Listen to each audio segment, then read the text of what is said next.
NCERT class 10th mathematics exercise 3.1 के question number 1 को complete करने वाले हैं। ध्यान से देखिएगा इस क्वेश्चन को। Aftab tells his daughter, 7 years ago I was 7 times as old as you were then. Also, 3 years from now I shall be 3 times as old as you will be. Isn't this interesting? Represent this situation graphically and algebraically. Question में दो condition को explain किया गया है। आइए solve करते हैं इस क्वेश्चन को। आफ्ताब ने अपनी डॉटर से कहा है ना, 7 years ago। सो हम लोग कुछ एज्यूम करते हैं। Let the present age of Aftab be X year and the present age of daughter be Y year. Okay, ध्यान समझिएगा। प्रेजेंटली आफ्ताब जिसकी X एज है और इसकी डॉटर जिसकी Y एज है, ये प्रेजेंट केस की बात हो रही है। अब टाइमलाइन में हम लोग थोड़ा समझ लेते हैं कि 7 years ago 7 साल पहले की बात हो रही है। 7 साल पहले की 7 years ago, जब 7 साल पहले की बात हो रही है तो आफ्ताब की एज को आपको क्या करना होगा, 7 years बैक जाना होगा। इसकी डॉटर की भी एज उस समय 7 years बैक पहुंच जाएगी। तो यहां पे हम लोग नेक्स्ट लिखेंगे अकॉर्डिंग टू क्वेश्चन में क्या हुआ दिया है, 7 years ago मींस आफ्ताब की जो एज है 7 years ago कुछ ये रही होगी। इसकी डॉटर की जो एज है वो 7 years ago कुछ ये रही होगी। यहां तक कि जो स्टेटमेंट है उसके अकॉर्डिंग आपने कुछ ऐसा फॉर्म क्रिएट कर लिया। देन आगे स्टेटमेंट में क्या कह रहे हैं, I was 7 times as old as you were then. क्या मतलब हुआ कि जो डॉटर है उसका 7 times, उसकी एज का 7 times 7 साल पहले उसके फादर की एज होती है, आफ्ताब की एज होती है। ये स्टेटमेंट के अकॉर्डिंग ये आपकी इक्वेशन फॉर्म होती है। यहां पे x-7 y-7 रिप्रेजेंट कर रहा है क्या, x ईयर से 7 साल पहले, y ईयर से 7 साल पहले। Aftab was 7 times as old as you were then.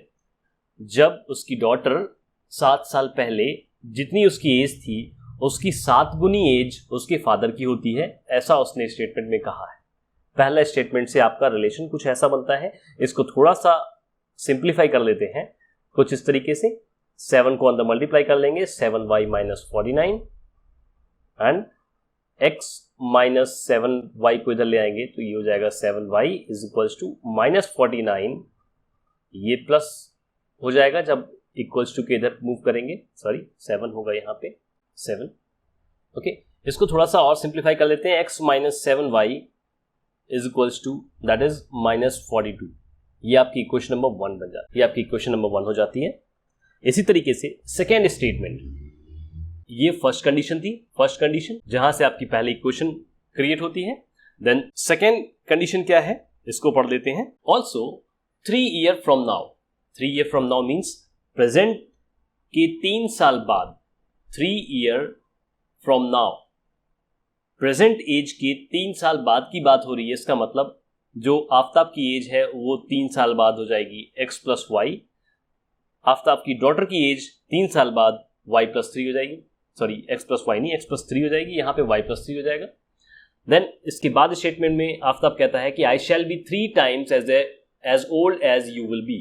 उस समय जो तुम्हारी एज होगी उसका मैं 3 गुना हो चुका होगा। कुछ ऐसा स्टेटमेंट जो आपके क्वेश्चन में दिया हुआ है उसके अकॉर्डिंग ऐसा क्वेश्चन से ऐसा इक्वेशन ड्रॉ हो जाता है। इसे थोड़ा सा सिंप्लीफाई कर लेते हैं। x + 3 इस ब्रैकेट में 3 का मल्टीप्लाई कर देंगे 3y + 9। इसको थोड़ा सा और सिंप्लीफाई कर लेते हैं। ये 3y को इधर ले आएंगे तो ये हो जाएगा -3y एंड 3 को इधर मूव कर देंगे तो हो जाएगा 9 - 3। ओके, तो इसको एक स्टैंडर्ड फॉर्म में क्रिएट करके कुछ ऐसा लिख सकते हैं। ये आपकी क्वेश्चन नंबर 2 हो जाती है। ओके, देन इसके बाद जो पार्ट था आपके क्वेश्चन में कि अलजेब्रिकली आपको इसको ड्रॉ करना था, ये 2 इक्वेशन अलजेब्रिकली आप एक्सप्लेन कर लेते हैं उन स्टेटमेंट से जो आपके क्वेश्चन में दिए हुए हैं। इसके बाद सेकेंड पार्ट आपको यही इक्वेशन को यूज करके ग्राफिकली रिप्रेजेंट और करना है, तब ये क्वेश्चन आपका कंप्लीट होता है। ओके, तो ये दो इक्वेशन को ध्यान रखिए, है ना। इस दो इक्वेशन के अकॉर्डिंग हम लोग एक छोटी छोटी टेबल बना लेते हैं। कुछ इस तरीके की हम लोग टेबल बना लेते हैं। यहाँ पे x की वैल्यू लेते हैं, y मिल जाएगा, y की वैल्यू लेंगे तो x मिल जाएगा। ये टेबल नंबर 1 होगी, टेबल नंबर 1। एंड यहाँ पे एक और टेबल ड्रॉ कर लेते हैं जो रिप्रेजेंट करेगी क्वेश्चन नंबर 2 को, x एंड y। यहाँ पे टेबल नंबर ये 2, टेबल नंबर 2। ध्यान से देखिएगा, व्हेन x इक्वल्स टू 0, हम लोग सबसे पहली कंडीशन क्या रख रहे हैं, जब x की वैल्यू 0 है इक्वेशन नंबर 1 में, x की वैल्यू 0 होगी तो ये हो जाएगा क्या, -7y is equals to 42। Minus से माइनस कैंसिल आउट हो जाएगा, 42 डिवाइड बाई 7 हो जाएगा, तो आंसर कितना आ जाएगा, 6 आ जाएगा। When y is equals to 0, second point, second coordinate हम लोग क्रिएट करने वाले हैं। जब हम लोगों ने y की वैल्यू को 0 लिया, y की वैल्यू 0 लेते हैं तो 7 into 0 is gives you 0, so x की वैल्यू हो जाती है माइनस का 40। अच्छा, हम लोग यही ऐसा क्यों कर रहे हैं, हम लोग यहाँ पे टेबल में बहुत सारे पॉइंट्स ले सकते हैं, बहुत सारे कोऑर्डिनेट ले सकते हैं, ये डिपेंड करता है आप पे कि किस तरीके से आपके पॉइंट्स को कंसीडर कर रहे हैं। लेकिन एक बार x को 0 लेना, एक बार y को 0 लेने से जो लाइन ड्रॉ होती है वो एग्जैक्टली आपको मिल जाती है। आपको इन दो पॉइंट के थ्रू एक लाइन ड्रॉ कर लेनी है, और ये जो लाइन ड्रॉ होगी ग्राफ में वही इस इक्वेशन को रिप्रेजेंट कर रही होगी। आप चाहो तो इसमें और पॉइंट को भी इंक्रीज कर सकते हो, या 0 के बाद 1 ले सकते हो, 2 ले सकते हो, 5 ले सकते हो, 10 ले सकते हो, जैसा आपको सुटेबल लगे। इसी तरीके से यहाँ पे छोटा सा दो वैल्यू लेते हैं। व्हेन x इक्वल्स टू 0, जब x की वैल्यू 0 होगी, देन y की वैल्यू कहाँ पे लाई करेगी, y is equals to -2 and when y is equals to 0, then x equals to what, 6। ये दो टेबल आपने क्रिएट कर ली। इसके बाद हम लोग इसको ड्रॉ कर लेते हैं XY प्लेन में, और जैसा आप सभी जानते हैं कि XY प्लेन को ही हम लोग कार्टेशियन प्लेन भी बोलते हैं, 2D प्लेन भी बोलते हैं। और जैसे ही आप इन दोनों इक्वेशन को इस तरह की XY प्लेन में ड्रॉ कर लेंगे, आपका इक्वेशन हो जाएगा कंप्लीट। इस x प्लेन में एक x एक्सिस होती है, दूसरी y एक्सिस होती है। यहाँ पे माइनस वाले टर्म को x डैश से रिप्रेजेंट करते हैं, इधर माइनस वाले टर्म को y डैश से रिप्रेजेंट करते हैं। आपको देखिए क्या क्या जरूरत है, -42 तक की वैल्यू आपको रिक्वायर्ड है। ओके, तो आप यहाँ पे जो पॉइंट ले रहे हैं वो कुछ ऐसे पॉइंट्स ले लें जिससे कि आप -42 को रिप्रेजेंट कर सकें। सपोज 6 के वेरिएशन के साथ लेते हैं, 6, 12, 18, 24, इस तरीके से आप इंक्रीज कर लें ऐसे। सेम यहाँ पे 6, 12, 18, 24 इंक्रीज कर लें। अभी हमको -42 तक चलना है, मतलब यहाँ पे ध्यान दीजिएगा, यहाँ -6, -12, -18, -24, -30, देन -36, एंड इसके बाद थोड़ा सा और इसको आप इंक्रीज करेंगे -42। ये भी पॉइंट आपको चाहिए, इसलिए आप इसको इंक्रीज कर लेंगे कुछ इस तरीके से। ओके, यहाँ पे -6, -12 एंड सो ऑन। देन अब आपको पहला कोऑर्डिनेट चाहिए, when x equals to 0, then y is equals to 6। When x equals to 0, y is equals to 6, ये आपका पॉइंट हो जाएगा, ये वाला। ओके, ये पॉइंट आपका, ये पहला कोऑर्डिनेट जो है क्या, 0,6। सेकेंड कोऑर्डिनेट है -42,0, -42 ये x एक्सिस में, एंड y0 मतलब यही आपका दूसरा कोऑर्डिनेट हो जाएगा क्या, -42,0, ये सेकेंड कोऑर्डिनेट हो जाएगा। इसको आपको ड्रॉ कर देना है कुछ स्ट्रेट लाइन से इस तरीके से, और ये इक्वेशन होगी कौन सी, x - 7y is equals to -42, x - 7y is equals to -40। Okay, ये लाइन रिप्रेजेंट कर रही है इस इक्वेशन को। इसी तरीके की दूसरी लाइन आप क्रिएट कर लेंगे सेकेंड इक्वेशन से। ध्यान से देखिएगा, when x equals to 0, then y is equals to -2, when x equals to 0, then y is equals to -2 कहाँ पे लाई करेगा, ये 0 से -6 के बीच में कहीं यहाँ पे लाई करेगा। ओके, और ये कोऑर्डिनेट कौन सा है, ये कोऑर्डिनेट है आपका 0, -2। देन सेकेंड है 6,0, x एक्सिस पे 6 एंड y एक्सिस पे 0, इसका मतलब ये हो जाएगा आपका सेकेंड कोऑर्डिनेट, दैट इज 6,0। आपको सिंपली करना क्या है, इन दोनों लाइंस को कुछ इस तरीके से ड्रॉ कर देना है, इस तरीके से, और ये आपकी इक्वेशन बन जाएगी किसकी, सेकेंड इक्वेशन की, that is x - 3y is equals to 6। थोड़ा कॉम्प्लिकेटेड हो गया है, पर ड्रॉ आपको इसी तरीके से करना है, और इस तरीके से आपका पहला क्वेश्चन कंप्लीट हो जाता है। NCERT class 10th mathematics exercise 3.1 के क्वेश्चन नंबर 2 को कवर करेंगे। The coach of a cricket team buys 3 bat and 6 ball for ₹3900। यहाँ पे क्वेश्चन में क्या कहा गया है, एक क्रिकेट टीम के कोच ने 3 बैट और 6 बॉल ₹3900 में परचेस की है। लेटर बाद में she buys another bat and 3 more balls of the same kind for ₹1300. Represent this situation algebraically and geometrically. जैसा कि इससे पहले वाले क्वेश्चन में किए थे, सेम वही मेथड हम लोग यहाँ पे भी अप्लाई करेंगे। ध्यान से देखिएगा, यहाँ पे हम लोग बैट को मान लेते हैं x, बॉल को मान लेते हैं y, और इस बेस पे हम लोग की दो इक्वेशन बन जाएंगी। कैसे? ध्यान से देखिएगा। Let the cost of one bat be ₹X and the cost of one ball be ₹Y। Then यहाँ पे लिखेंगे according to question.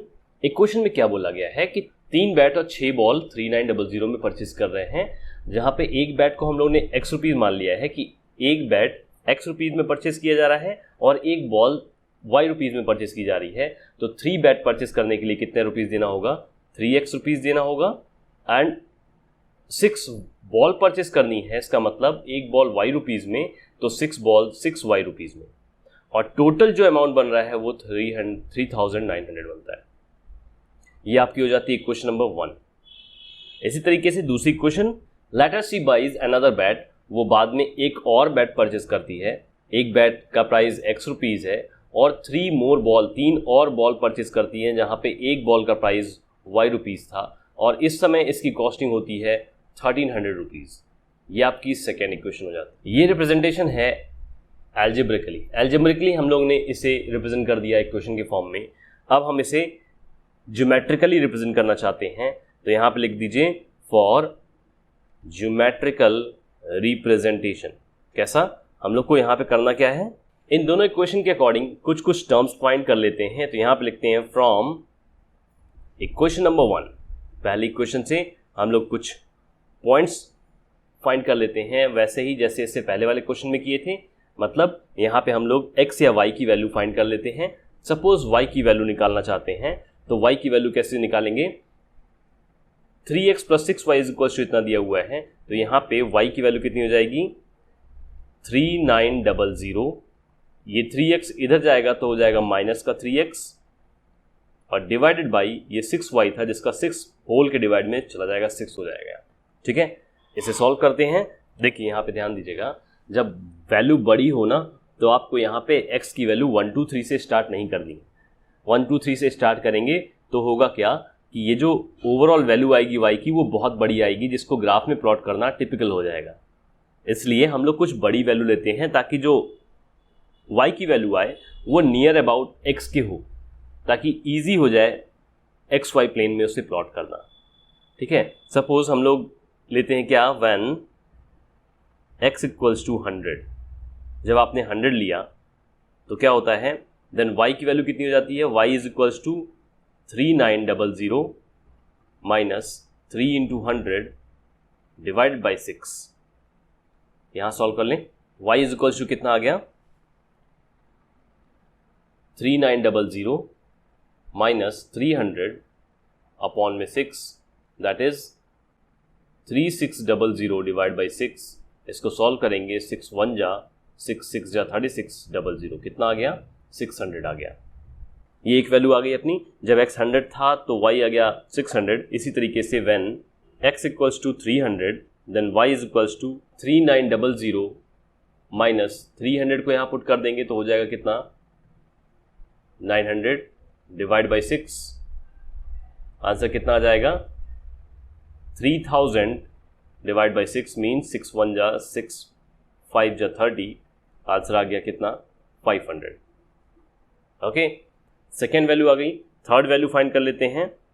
When x = 900 then y कितना हो जाएगा? y = 3900 माइनस यहाँ पे होगा 2700 डिवाइडेड बाई 6। आंसर आ जाएगा 1200 डिवाइडेड बाई 6। 6 1 जा 6 200 जा, यहाँ पे आंसर कितना आ गया? 200 आ गया। ओके, अब यहाँ पे एक टेबल हम लोग ड्रॉ कर लेते हैं। वो टेबल जिसकी हेल्प से हम लोग आगे का ग्राफ प्लॉट करेंगे। यहाँ पे लिख देंगे we have the following table. ये टेबल बना लीजिए यहाँ पे x एंड y। x की वैल्यू जो हम लोगों ने 100 मानी थी, तब y की वैल्यू कितनी आई थी? y की वैल्यू आई 600 एंड जब हम लोगों ने x की वैल्यू मानी थी 300, इस केस में y 500 आया था, 300 के केस में 500 आया था। एंड इसके बाद जब हम लोगों ने x माना था 900, देन इस केस में y की वैल्यू आ रही थी 200। इस तरीके का एक ग्राफ आप प्लॉट कर सकते हैं इस क्वेश्चन के लिए। यहाँ तक मुझे लगता है कुछ चीज़ें आपको समझ में आ गई होंगी। इस टेबल को ध्यान रखिएगा, हम लोग नेक्स्ट पेज पे रिमेनिंग क्वेश्चन को सॉल्व करते हैं, और ये क्वेश्चन को ध्यान रखिएगा, नेक्स्ट पेज में इसकी जरूरत पड़ेगी। x + 3y = 1300। ओके, ये था आपका टेबल फ्रॉम इक्वेशन नंबर 1। अब हम लोग फाइंड करने वाले हैं सेकेंड इक्वेशन से दूसरी टेबल। ये सॉल्यूशन नंबर 2 का कंटिन्यूएशन पार्ट है, ठीक है, जहां पे हम लोग सेकेंड इक्वेशन को कैलकुलेट कर रहे थे, उसकी टेबल के फॉर्म को कैलकुलेट कर रहे थे, और इक्वेशन थी x + 3y = 1300। ये है इक्वेशन आपकी। पुट करेंगे यहाँ पे, फ्रॉम लिखेंगे इक्वेशन नंबर 2। इक्वेशन नंबर 2 से y की वैल्यू कैलकुलेट करेंगे तो कितना आ जाएगा? y = 1300। ये x इधर मूव होगा तो आ जाएगा कितना? x डिवाइडेड बाई होल में 3। यहाँ पे हम लोग 3 वैल्यू कैलकुलेट कर लेते हैं, सेम वैसे ही जैसे इससे पहले वाली क्वेश्चन में कैलकुलेट किए थे। When x = 100, then y = 1300 - 100 divide by 3, that is 1200 divide by 3। Answer कितना आ जाएगा? 31400 आ गया फर्स्ट वैल्यू y की। When x = 400, then y = 1300 - 400 divided by 3, that is equals to 900 divided by 3, and the final answer is okay। इसी तरीके से third value को कैलकुलेट कर लेते हैं। when x = 700, y = 1300 - 700 divided by 3, that is 600 divided by 3, and your answer is 200। यहाँ से एक टेबल हम लोग क्रिएट कर पा रहे हैं। आप यहाँ पे लिख सकते हैं we have the following table, and इसके बाद ये टेबल ड्रॉ करके दिखा दीजिए x and y। First value x माने थे 100, y की वैल्यू आई थी 400। x की फर्स्ट वैल्यू हम सेकेंड वैल्यू माने थे 400, y की वैल्यू आई थी 300। x की थर्ड वैल्यू माने थे 700, इस केस में y की वैल्यू थी कितनी? 200। यहाँ पे मैं एक चीज़ और बता दूँ, यहाँ पे थोड़ी सी मैं दूसरी टेबल और ड्रॉ कर देता हूँ। जो हम लोग ने इससे पहले वाली इक्वेशन से कैलकुलेट की थी, वो टेबल किस तरीके से थी वो आप देख लीजिए। ये आपने x वैल्यू निकाली थी, y निकाली थी। x की वैल्यू जब 100 रखे थे तो मिली थी y की value 600। When x = 300, then your y = 500, and when x = 900, then your y = 200। इस बेसिस पे हम लोग को एक ग्राफ प्लॉट करना है। मैं यहाँ पे ग्राफ इंसर्ट कराने की कोशिश करता हूँ, एंड इसके बाद इसमें थोड़ा सा एडिट करके एंड देन देखेंगे कैसे हम लोग इस इक्वेशन को ग्राफिकली रिप्रेजेंट कर पा रहे हैं। देखिएगा एक ग्राफ यहाँ पे आपको डिस्प्ले हो रहा है। ये 1 2 3 के फॉर्म में दिया हुआ है। आपके पास ब्लैंक ग्राफ होगा, आप इसे 1 2 3 फॉर्म नहीं लिखिए। क्यों? क्योंकि आपके पास जो वैल्यूज़ है ना वो थोड़ी बड़ी वैल्यूज़ हैं। 100 से स्टार्ट हो रही हैं और कहाँ तक जा रही है? 900 तक जा रही है। दोनों टेबल में मिनिमम वैल्यू कितनी है? 100 है। ये यहाँ पे भी 100 है, और मैक्सिमम वैल्यू दोनों इक्वेशन में कौन सी है? 900, ये रही। तो आपको 100 से ही स्टार्ट करना है। ये है 100 का पॉइंट, ये 200, 300, 400, 500, 600, 700, 800, 900। इसी तरीके से ये भी 100 हो जाएंगे। 200, 300, 400, 500, 600, 700 और 800, 900। इस तरीके से आपको ये ड्रॉ कर लेना है। ये एक्स वाई एक्सिस, जिसमें ये होगी आपकी एक्स एक्सिस और ये होगी एक्स डैश, ये वाई एक्सिस, ये वाई डैश। ध्यान दीजिएगा यहाँ पे भी आपको क्या करना है, अगर लिख रहे हैं तो हर जगह वही फॉर्मेट लिखेंगे जो आपने ऊपर लिखा था। वाई एक्सिस में और सेम फॉर्मेट लिखेंगे आप एक्स एक्सिस में जो आपने एक्स एक्सिस में। ओके, और देन आपको पहली इक्वेशन को सॉल्व करना है, पहला एक पॉइंट बनाना है x 100 पे, आप 100 पे पहुंचेंगे एंड y की वैल्यू 600, इसका मतलब कहाँ पे y आपका ये है 600, ये वैल्यू होगी आपकी जो रिप्रेजेंट कर रही है x 100 एंड y 600। इसको लिखेंगे कुछ इस तरीके से 100, 600। ओके, ये पॉइंट। सेकेंड पॉइंट पहली इक्वेशन का, जब x की वैल्यू 300, y की value 500 and this is your point when x is 300 and y is 500। दूसरा पॉइंट मिल गया। थर्ड पॉइंट आपका कौन सा है, व्हेन x इज 900, जब आपका x 900 है तो y की वैल्यू कितनी है 200, मीन्स ये 200 एंड ये 900, ये है आपका नेक्स्ट पॉइंट। तो ये कितना हो जाएगा 900, 200। ओके, इस फर्स्ट इक्वेशन के लिए लाइन ड्रॉ करनी है। आपको क्या करना है इसके लिए सिंपल यहाँ से आपको स्केल लेके एक स्ट्रेट लाइन पास कर देनी है ध्यान से, जो इन तीनों पॉइंट को टच करती हुई जाएगी। स्केल से आप करेंगे तो एग्जैक्टली उसी पॉइंट से टच करते हुए जाएंगे और यहाँ पे वो लिख देंगे क्वेश्चन, जो इक्वेशन आपको ऑब्टेन हुई थी जिससे आपने ये कैलकुलेट किया था, ये वैल्यूज कैलकुलेट की थी। पहले इक्वेशन आपकी क्या थी, 3x plus 6y is equals to 3900। Okay, second equation को कैलकुलेट करते हैं। When x is equals to 100 then y is equals to 400। ये है 100 and this is your y, ये है आपका 400। ये 100 एंड 400 आपको उसको मेंशन कर देना है, 100, 400। दूसरा, व्हेन x इज 400, जब आपका x 400 है देन इस केस में y की वैल्यू 300 है। इस तरीके से यहाँ पे मेंशन कर दें। When x is equals to 700 then y is equals to 200, कुछ इस तरीके से ये आप इसको मेंशन करके और एक स्ट्रेट लाइन ड्रॉ कर देंगे। ये जो लाइन आप ड्रॉ करेंगे वो तीनों पॉइंट से होती हुई पास होगी। ठीक है, और ये कौन सी इक्वेशन है, ये सेकेंड इक्वेशन है इस क्वेश्चन की जो हमें ऑब्टेन हुई थी कि इस तरीके से x plus 3y is equals to 300। Okay, इस तरीके से हम लोग ग्राफिकल रिप्रेजेंटेशन कर सकते हैं अगर क्वेश्चन आपका 2 वेरिएबल का है तो। NCERT class 10th mathematics exercise 3.1 के क्वेश्चन नंबर 3 को कंप्लीट करने वाले हैं।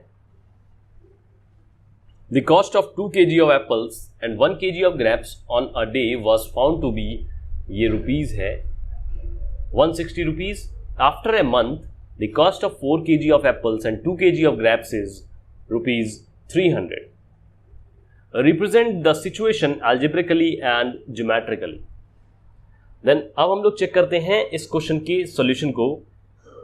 यहाँ पे भी वही मेथड यूज करेंगे जो इससे पहले क्वेश्चन में मेथड यूज किए थे। लेट से स्टार्ट करेंगे। Let cost of 1 kg of apples be x rupees and cost of 1 kg of grape be y rupees. Okay, इसके बाद अकॉर्डिंग टू क्वेश्चन, जैसा क्वेश्चन में आपको गिवन दिखेगा, जैसा क्वेश्चन में दिया हुआ है उस हिसाब से करेंगे।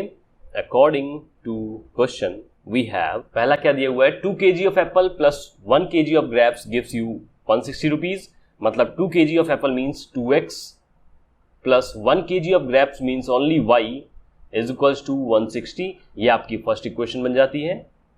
इसी तरीके से सेकेंड इक्वेशन अगर बनाना चाहें, after a month the cost of 4 kg of apple means 4x and 2 kg of grapes means 2y is equals to 300 rupees. ये आपकी सेकेंड इक्वेशन। दोनों इक्वेशन से आपको टेबल ड्रॉ करनी है, ध्यान से देखिएगा। फ्रॉम इक्वेशन नंबर फर्स्ट, यहां से आप y की वैल्यू कैलकुलेट कर लें, y इज इक्वल्स टू, अच्छा जरूरी नहीं है कि आपको y की वैल्यू ही कैलकुलेट करनी है, आप x की वैल्यू भी कैलकुलेट कर सकते हैं। आप कोई भी वैल्यू कैलकुलेट करेंगे, कुछ भी एक वैल्यू लेते हैं तो दूसरा वेरिएबल अपने आप आपको ऑब्टेन हो जाता है। y is equals to 160 minus 2x। यहाँ पे when x is equals to 80 then y कितना हो जाएगा, y is equals to 160 minus 2 into 80 that is 160 minus 160 is equals to 0। मतलब फर्स्ट वैल्यू आपकी क्या आती है, 0 आती है।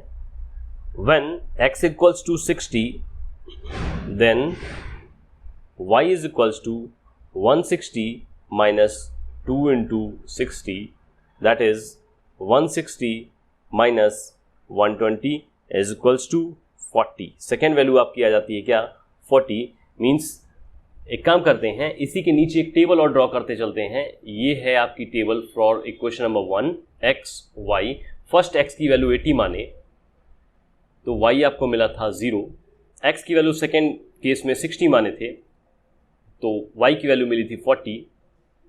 इसी तरीके से एक वैल्यू और एज्यूम कर लेते हैं, when x equals to 40 then y is equals to 160 minus 2 into 40 gives you 160 minus 80, that is 80। जब आपने माना क्या 40 तो आपकी वैल्यू कितनी आ रही है 80 आ रही है। ओके, आगे बढ़ते हैं, सेकेंड इक्वेशन से देखते हैं। फ्रॉम इक्वेशन नंबर 2, इस इक्वेशन से जब आप y की वैल्यू निकालते हैं तो y की वैल्यू कितनी आ जाती है 300, ये एंड देन ये 4x इधर जाएगा तो ये हो जाएगा माइनस का 4x, 2 होल में डिवाइड में आ जाएगा तो यहाँ डिवाइड बाई 2 हो जाएगा। ओके, यहाँ पे जो भी वैल्यू हम लोग कैलकुलेट करेंगे इस जगह पे मेंशन कर देंगे। ये फ्रॉम इक्वेशन नंबर 1 एंड ये table from equation number 2। Okay, तो यहाँ पे जब हम लोग एज्यूम करेंगे वन x इक्वल्स टू 60 तो आप कैलकुलेट करेंगे तो आपको y मिलेगा y is equals to 30। Second case one x equals to 40 then y is equals to 70। When x equals to 30 then y is equals to 90। यहाँ से आपको 3 वैल्यू मिल गई, वो कौन कौन सी वैल्यू हैं? When x equals to 60 y is equals to 30, when x equals to 40 y is equals to 70, when x equals to 30 then y is equals to 90। Again अब आपको एक ग्राफ प्लॉट कर लेना है, y axis y dash, x axis x dash. देखिएगा यहाँ पे आपको जो वेरिएशन दिख रहा है वो किस तरीके से दिख रहा है, जहाँ पे मिनिमम वैल्यू जो है वो कितनी है 30 है एंड मैक्सिमम वैल्यू आपकी कितनी है 90 है। तो आप चाहें तो 10-10 के फॉर्मेट में भी ले सकते हैं या 20-20 के फॉर्मेट में भी ले सकते हैं। मैंने यहाँ पे 20 का फॉर्मेट लिया हुआ है, 20, 40, 60, 80 एंड 100, कुछ इस तरीके का फॉर्मेट लिया है। आप दूसरा फॉर्मेट भी ले सकते हैं, this is 20, 40, 60, 80 and 100। Then first equation को देखिएगा, when x equals to 80 then y is equals to 0। जब कभी भी कुछ ऐसी सिचुएशन बनती है जब आपकी y की वैल्यू 0 होती है, देन इस पॉइंट को आप x एक्सिस पे ही लाई करके दिखाते हैं, मीन्स यहीं पे आपको इसे ड्रॉ करके दिखाना होगा। ये है वो पॉइंट जो रिप्रेजेंट करेगा 80,0। ओके, सेकेंड पॉइंट देखिएगा 60,40, when x equals to 60 then y is equals to 40। ये आपका पॉइंट होगा 60,40 का। नेक्स्ट पॉइंट देखिएगा, when x equals to 40 then y is equals to 80। This is your third point, when x equals to 40 and y is equals to 80। इसके बाद आपको simply इसको scale से ऐसा ड्रॉ करना है जिसमें ये तीनों lines exactly same straight line से होती हुई पास हो, या फिर तीनों को आपस में कनेक्ट कर देना है और आपको मिलेगी कि स्ट्रेट लाइन जिसमें ये तीनों पॉइंट्स लाई कर रहे होंगे। नेक्स्ट इक्वेशन देखते हैं, when x equals to 60 then y is equals to 30। ये 30 कहाँ पे होगा, ध्यान से देखिएगा, इस जगह पे इस मिडिल पॉइंट पे कहीं पे 30 होगा ये। ओके, मैं यहाँ पे इस जगह पे लिख देता हूँ 60,30। Okay, then next point when x equals to 40 then आपका y जो है वो 70 आ रहा है। इसका मतलब ये भी कहीं इसके नीचे ही है, कहीं इसी पॉइंट पे, यहाँ पे। एक्चुअली अगर इस वैल्यूज़ को अगर आप यहाँ पे लिखे होते तो यहाँ पे इजीली इस वैल्यू को लिख पाते। चलिए इस चीज़ का भी ध्यान रखिएगा, यहाँ पे आपकी जो वैल्यू आ रही है वो 40,70 आ रही है। And third value when x equals to 30 then y is equals to 90, जो आपको कहीं यहाँ पे मिलेगा, when x equals to 30 and y is equals to 90। ध्यान से इसको अगर ड्रॉ करेंगे तो देखिएगा ये जो एक लाइन है ये तीनों पॉइंट से होती हुई पास होगी, और ये इक्वेशन होगी कौन सी, सेकेंड वाली कौन सी थी, 4x + 2y = 300। और जो ये इक्वेशन है ये कौन सी इक्वेशन है, 2x + y = 160। तो ये पार्ट जहाँ पे आपने इक्वेशन को अलजेब्रिकली रिप्रेजेंट कर दिया, और ये वाला पार्ट जहाँ पे आपने इस पूरे क्वेश्चन को ज्योमेट्रिकली रिप्रेजेंट कर दिया। Thank you for watching this video.